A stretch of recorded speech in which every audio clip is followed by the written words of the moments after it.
Bon, l'objectif de ce point de presse, c'est tout simplement pour dénoncer la gestion actuelle de la Chambre de commerce de Ziguinchor.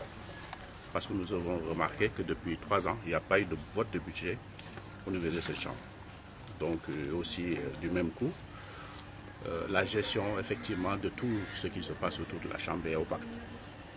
Et surtout, il y a un aspect social vraiment que nous avons voulu dénoncer, que des gens ont été licenciés abusivement et envoyés de force à la retraite à l'âge de 55 ans.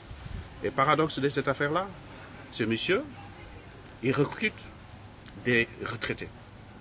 Donc on n'a pas compris, on s'est dit que peut-être il y avait un pléthore de personnel, mais tout simplement, il a enlevé des jeunes pour mettre des vieux dans cette chambre de commerce. Du même coup, il a cassé des familles.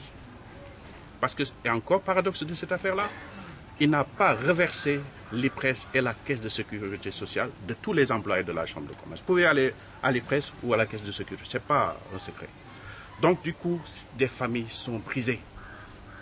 Sous peu, ces pères de famille n'auront même pas de quoi payer la scolarité de leurs enfants.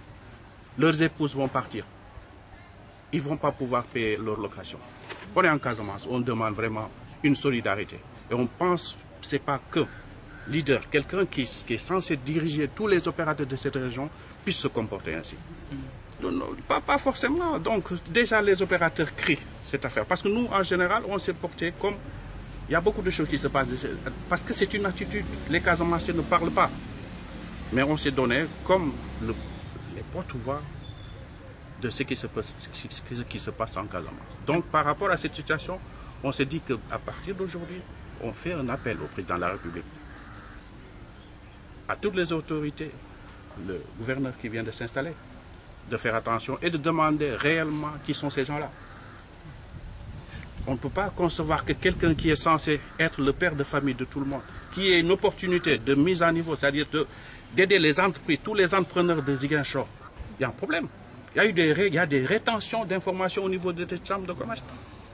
Et je prends un exemple tout bête.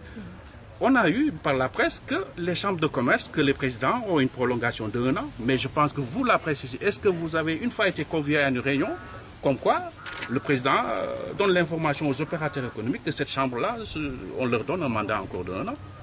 C'est entre autres des informations qui sont là, qui sont bons pour les opérateurs, c'est-à-dire ils font des rétentions, ils ne donnent aucune information.